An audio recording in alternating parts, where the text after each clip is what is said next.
Hey there, Games Apprentice back with another EVERCADE video, and this week I'm going to be looking at the Gaelco Arcade Collection 1. I've already reviewed the second collection, I liked it. So what weird and wonderful games does this one have in store, and which one's best? Let's find out. There's a couple of games on this one that are sequels on the second one, which I'm fine with because I enjoyed the second one. And there's also a few hidden games that are linked to cartridge combos, which I'll be going through in a future video. There are 6 games on this one, here they are ranked from worst to best.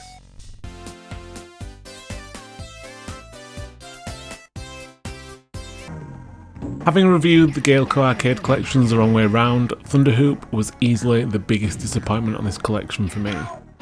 If you've seen my Gaelco Arcade 2 collection review, you'll know that I really enjoyed the sequel's over-the-top action and exciting visuals.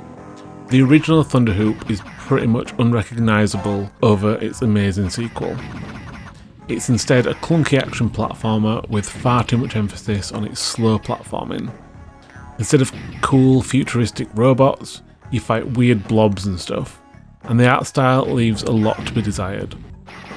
Thunderhoop has no redeeming features, and to be honest it's pretty shocking that it got a sequel, especially one as good and different as it did. It's the worst game on this collection.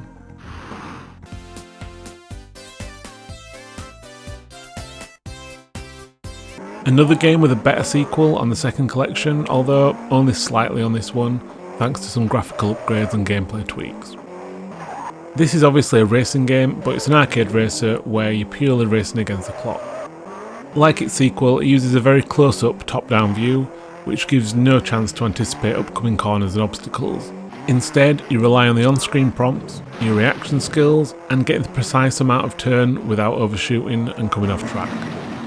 Not a bad game, but like its predecessor, you're only going to have a limited amount of fun with this one.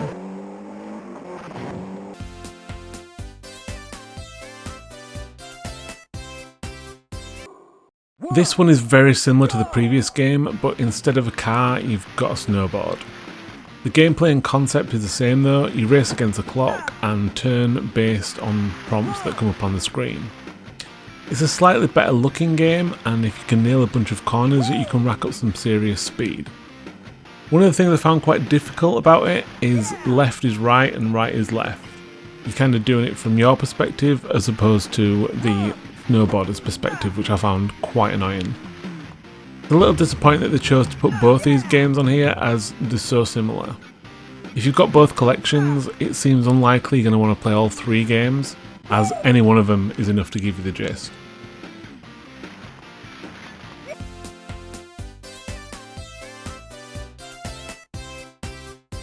In Glass, you control a ship that looks like a chubbier version of the one from Metroid.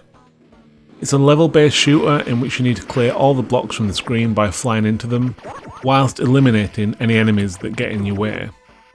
You can move, shoot, and drop dynamite, which acts like a mine. Occasionally upgrades will appear, giving you more firepower.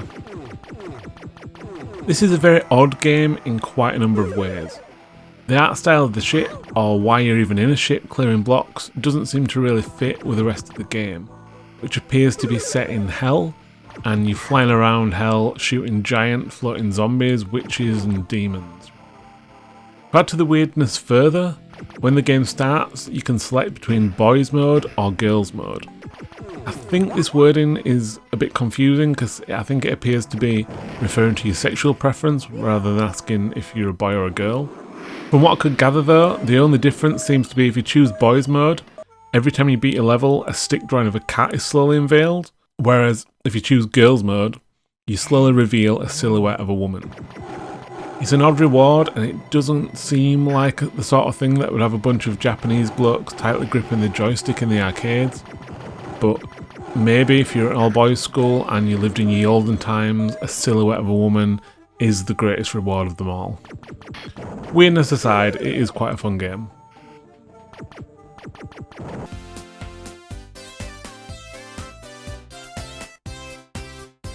First of all, this is an incredibly weird name for a game in which no way are you hunting alligators.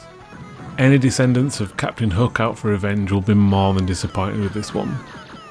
What you do have here is an on-rails space shooter, and a pretty good one at that. Initially, it starts off with you as a kid on a skateboard with a machine gun, taking on an entire alien army for some reason. It looks like they're invading Earth, and you're a one-man army, unless you play two-player. You can shoot, fire rockets, and dodge.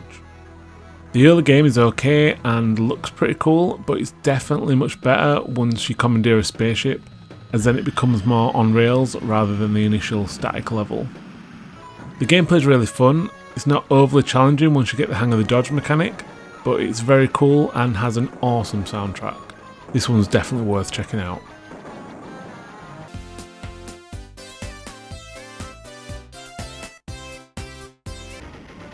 My EVERCADE Gem of the Week goes to Biomechanical Toy.